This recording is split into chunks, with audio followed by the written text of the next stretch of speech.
Bismillahirrahmanirrahim. Assalamualaikum warahmatullahi wabarakatuh. Perkenalkan, nama saya Ari Marianto, peserta PPG dalam jabatan batch 1 tahun 2023 dari LPTK Universitas Islam Negeri Raden Mas Said Surakarta. Pada hari ini Sabtu tanggal 26 Agustus tahun 2023, saya akan melaksanakan praktek pembelajaran dalam rangka ujian kinerja PPG dalam jabatan tahun 2023. Kelas yang akan saya ambil adalah kelas 8F semester 1 tahun 2023. Model yang akan saya ajarkan model pembelajaran problem based learning. Selamat menyaksikan, terima kasih.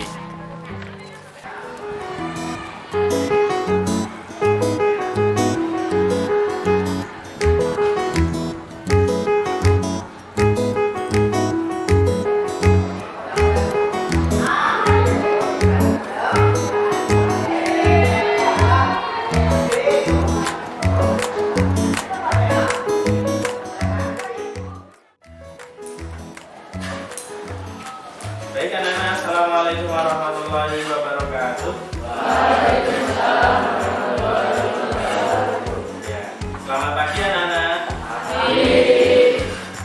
Semoga kalian selalu sehat dan selalu semangat untuk belajar. Baik anak-anak, sebelum saya mulai, ini Pak Ari sambil memulai, Pak Ari sambil mengaksen ya nanti ya. Anak-anak, saya ingin menunjuk salah satu dulu ketua kelas. Mana ketua kelas? Ya. Silahkan dipimpin berdoa, ayo bareng-bareng.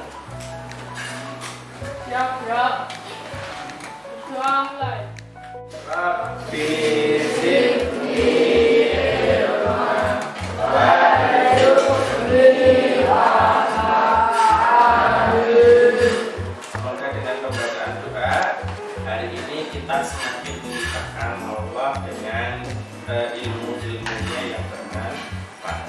Selanjutnya kita baca setiap pagi, kita harus membaca Al-Quran ya.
Selanjutnya anak-anakku, biar kita tambah semangat sekaligus kita tambah mencintai negara ini, kita menyanyikan lagu bersama-sama, lagu kebangsaan. Sudah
keluar nilainya di HP-nya ya. Kalau karena kalian ada yang tidak membawa HP, kita cocokkan bersama-sama di depan saja ya. Nomor 1 jawabannya A. Ya. Nomor 2 jawabannya B.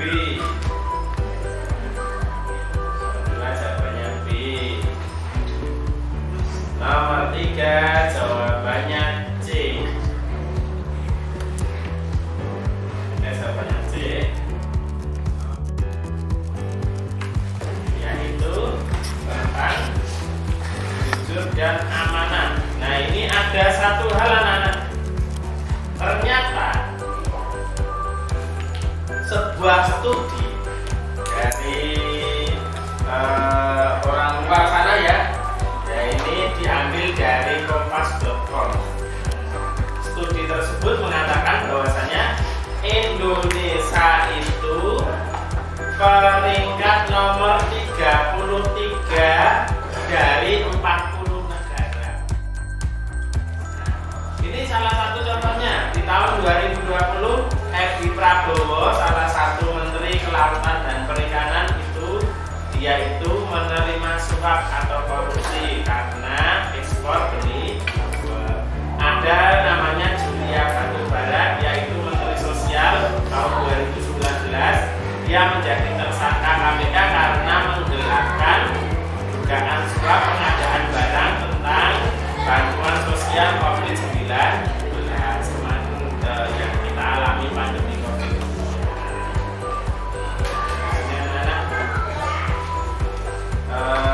Jadi anak-anak di sini dari dua hal ini kita mengetahui bahwasanya di tempat kita Indonesia ini ternyata ada sebuah problem.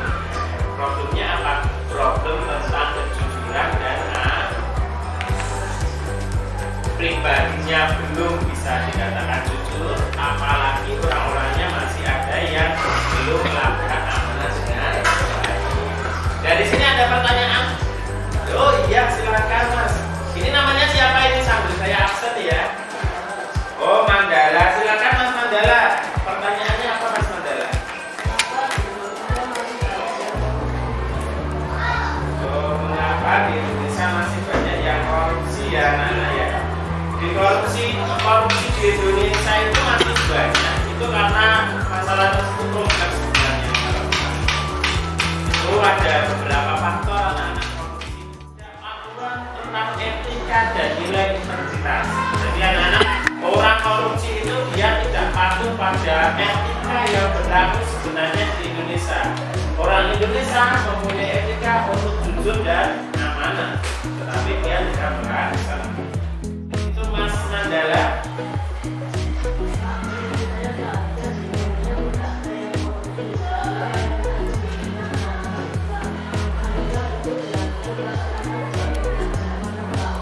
Oh iya, memang benar anak-anak, ini di sini kita sebagai orang Islam, orang Indonesia itu sebagai mayoritas itu adalah beragama Islam.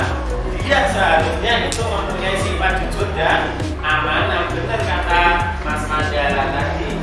Tetapi dalam realitas mereka melaksanakan sikap yang tidak jujur dan tidak amanah, yang korupsi itu tadi. Berarti apa di sini ada problem? Kurangnya pemahaman tentang kejujuran dan kurangnya sifat amanah. Nah, itu nanti yang akan kita pelajari pada pagi hari ini. Mungkin ada pertanyaan lagi? Ya, saya kira Mas Mandala ini sudah bagus ya, mau untuk mengkritisi dari materi, mengkritisi dari ilmu yang saya berikan. Selanjutnya anak, nah inilah problem di kehidupan kita. Nah, problemnya apa? Problemnya adalah rendahnya kejujuran dan integritas, dan bagaimana cara mengatasinya. Mungkin sebelum saya terangkan, mungkin anak-anak di sini mungkin ada yang tahu ya. Ini solusinya, mungkin anak-anak mempunyai ide. Ini salah satu. Oh iya, silakan Mas. Ini Mas siapa? Adiaksa. Ini Mas Adiaksa ini yang absen 1 ini. Pada taraf koruptor dihukum mati. Ya semoga yang membuat kebijakan besok ya biar menjadi efek jerah sebenarnya itu. Oke, itu ya Mas ya. Mungkin ada yang lain mungkin.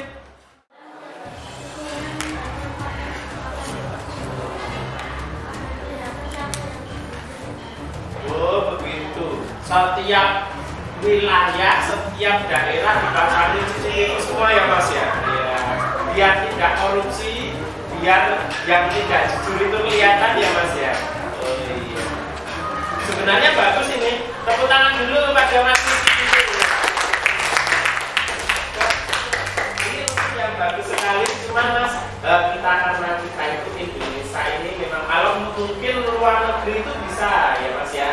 Luar negeri itu orangnya itu kan sudah makan ya, uangnya juga ada Mas ya. Nah kalau Indonesia itu pengadaan CCTV di setiap tempat mencari melihat bisa korupsi atau tidak kan kita Indonesia ini kayaknya kurang mampu. Ini pertanyaannya. Ada 4 pertanyaan dan di sini tujuan saya pembelajaran pada pagi hari ini adalah kita akan menjawab pertanyaan-pertanyaan problem tersebut dengan kisah-kisah dulu. Yang pertama, nanti kita coba untuk kelompok pertama ya, pentingkah jujur DKI. Untuk kelompok kedua, mengapa kita harus amanah. Kelompok 3, bagaimana manfaat sikap jujur dan amanah. Dan terakhir adalah apakah solusi dari rendahnya sikap jujur tersebut, dari solusi dari problem yang kita hadapi di masyarakat tersebut. Solusinya di kehidupan sehari. Untuk itu anak-anak saya minta tolong anak-anak membuat kelompok ini ya. Nanti sesuai dengan asesmen awal tadi ada yang kelompoknya itu nanti kelompok 1, kelompok 2, kelompok 3 dan kelompok 4. Jadi ada 4 kelompok, satu kelompok nanti terdiri dari 6 sampai 8 siswa. Di sini siswanya karena 32 ya, ini ya saya absen semuanya ya. Ya 32. Ini kelompoknya sudah saya buat. Korin ada? Korin, Erlangga, Jessica, Sylvia, Alvira, Herlino, Dava, Fauzan. Ya, itu nanti kelompok 1 ya. Ya ini sekaligus saya absen ini. Alvira mana? Alvira. Rajendra, Tasyani, Bagus, Aprilino, Octavian, Kevin, Viola. Fiona ini ya, Fiona. Kelompok 2, kelompok 3. Jadi kelompok 1 dulunya di sini. Ya, kelompok 1 di sini, kelompok 2 di sini, kelompok 3 di situ, kelompok 4 di situ. Boleh kursinya boleh dibalik ya, biar menjadi satu kelompok ya. Kursinya silakan dibalik Mas.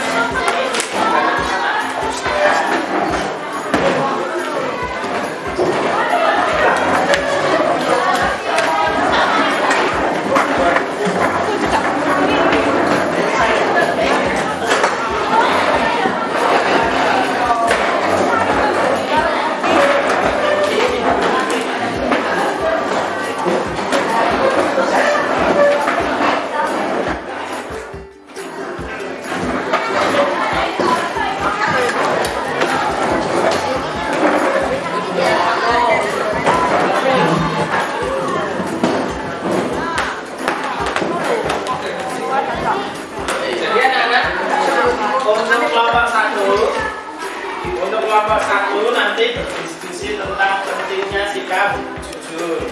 Nah, di buku paket kalian silakan buka bagian sikap jujur ya. Terus di sini Pak Aris juga mempunyai artikel yang saya download dari internet ya anak-anak. Jadi anak-anak sumbernya bukan hanya buku saja ya, tetapi juga artikel. Pentingnya sikap jujur. Ini tadi jujur ya, ini artikelnya silakan.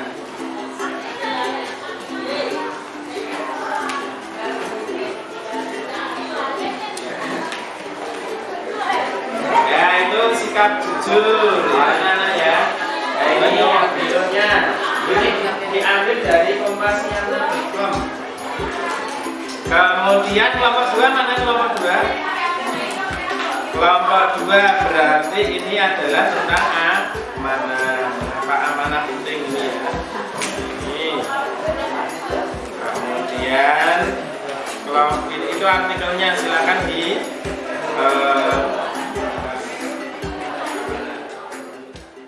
amanah dan jujur. Nah, kelompok terakhir ini karena kelompok terakhir ini adalah kita ambil sing pinter-pinter ya, ini sing paling susah sendiri, yaitu bagaimana solusi dari rendahnya kejujuran dan integritas, bagaimana cara mengatasinya. Maka mereka akan menyimpulkan sikap-sikap yang akan diambil pribadi.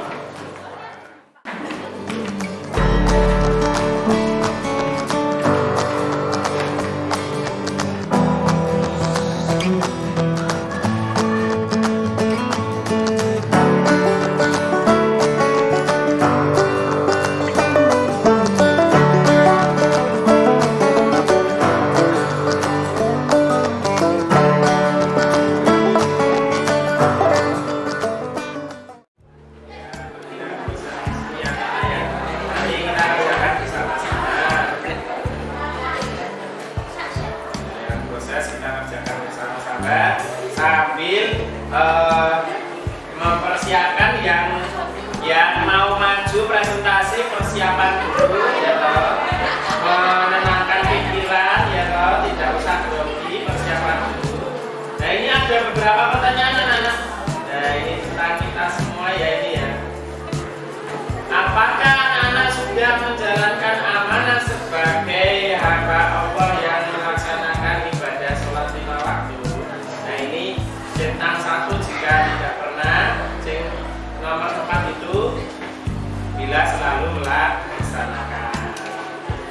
Anak-anak ini di sini silakan ditulis dulu yuk, bareng-bareng di bukunya yuk. Ya. Nomor 1 ini jawabannya apa? Tidak ada yang benar, tidak ada yang salah.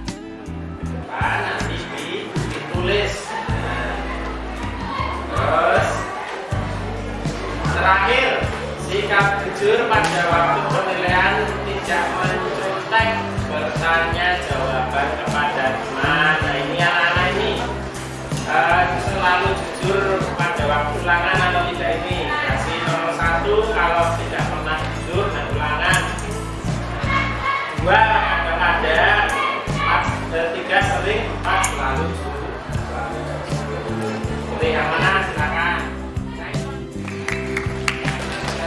Mengerjakan tugas diskusi kelompok. Diskusi kelompok memecahkan masalah tentang amanah dan kejujuran. Baik, karena ini sudah selesai yang diskusi, silakan nanti akan saya tunjuk ya. Dari perwakilan kalian saya tunjuk.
Galih sama lintang. Ya, silakan dipresentasikan hasil diskusi dari kelompok 4 tentang solusi untuk berperilaku amanah di kegiatan kehidupan sehari-hari. Silakan, Mbak.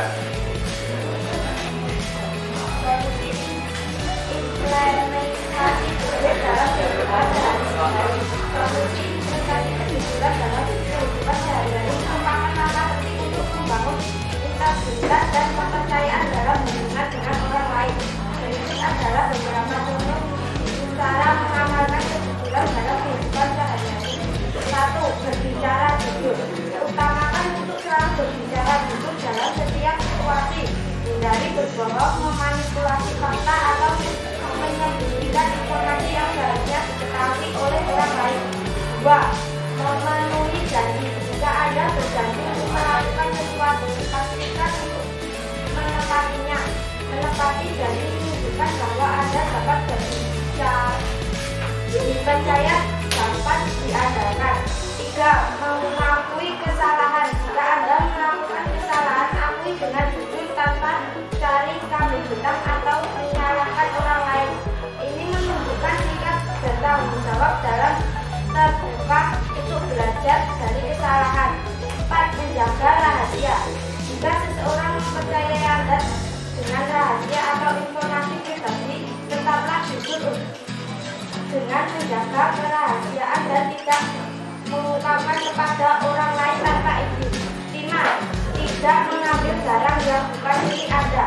Jika Anda menemukan barang yang bukan milik Anda, jujurlah dengan mencari pemiliknya atau menyerahkan ke pihak berwenang jika memungkinkan.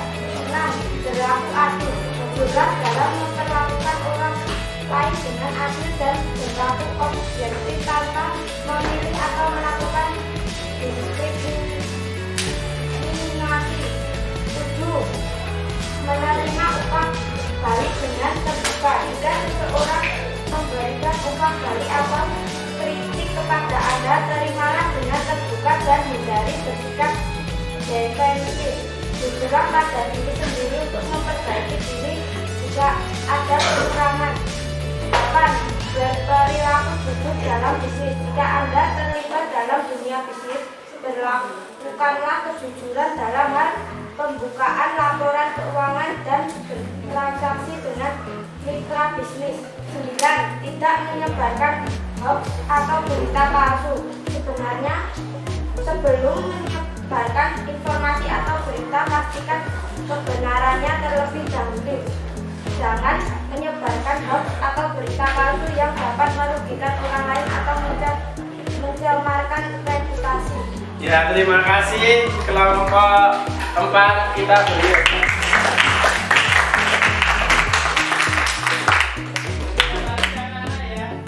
Solusi dari teman-teman kita yaitu di sana ada menghindari hoax, kemudian selalu menepati janji, selalu berbuat jujur, agar di sini dapat memupuk rasa kejujuran dan tanggung jawab. Nah, nanti anak-anak ada satu tugas yang nanti dikerjakan akan saya share di grup kalian ya. Nanti saya minta tolong nanti Mas Mandala, nanti saya beri link ya. Silakan bisa di grupnya ya nanti ya Mas Mandala ya.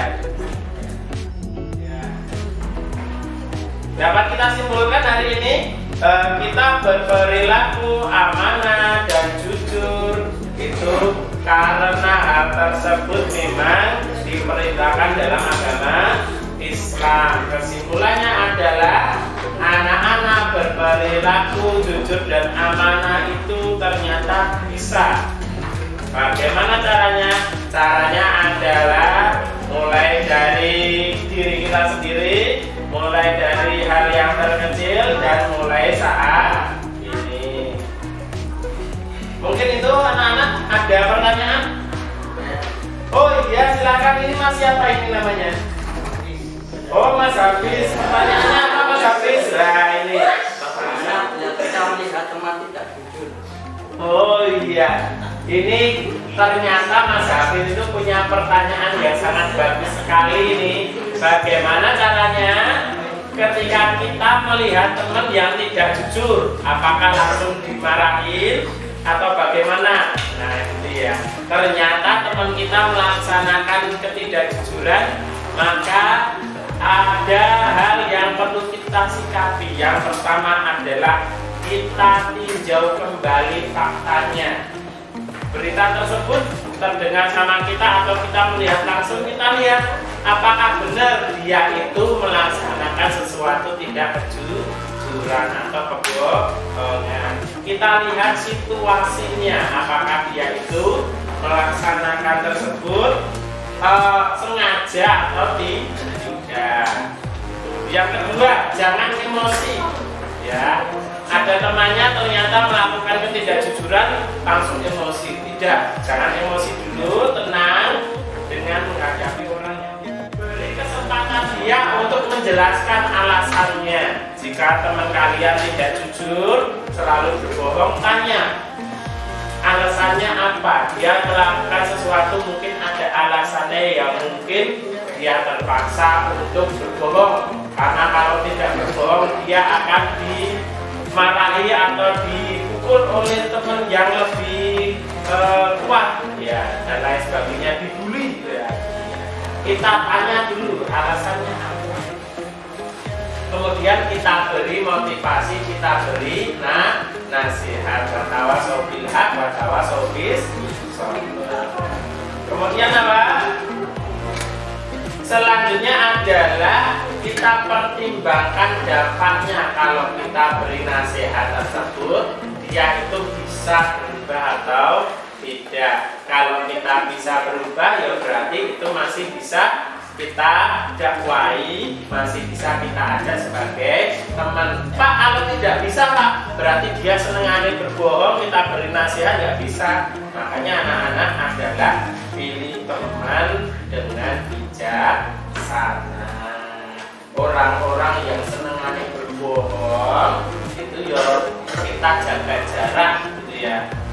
Nanti kalau nggak jaga jarak, anak-anak bisa anak-anak terkena kambing hitamnya. Nah, selanjutnya jaga sikap positif. Mungkin ini dapat menjadikan kekecewaan di teman kita, tetapi kita menjaga sikap positif, menghindari menyalahkan temannya secara berlebihan. Walaupun hal tersebut salah, cukup kita beri nasihat, jangan sampai melakukan hal tersebut. Mungkin itu anak-anak tidak lanjut. Mungkin anak-anak ada kesimpulan tadi, ada pertanyaan lagi? Ada tidak? Tidak ada ya. Nanti agenda pertemuan selanjutnya anak-anak ini adalah hikmah sikap amanah dan jujur bagi masa depan generasi muda. Nah itu akan kita bahas besok minggu. Setelah saya ini nanti anak-anak silakan kembali ke kelas. Silakan ketua kelas kita tutup doa bersama-sama ya. Ya. Kita tutup doa bersama-sama yuk. Disiapkan doa bersama-sama.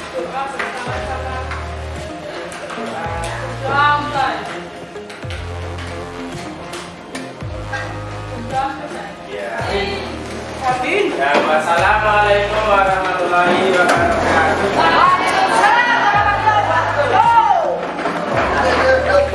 Terima kasih. Oke, Pak.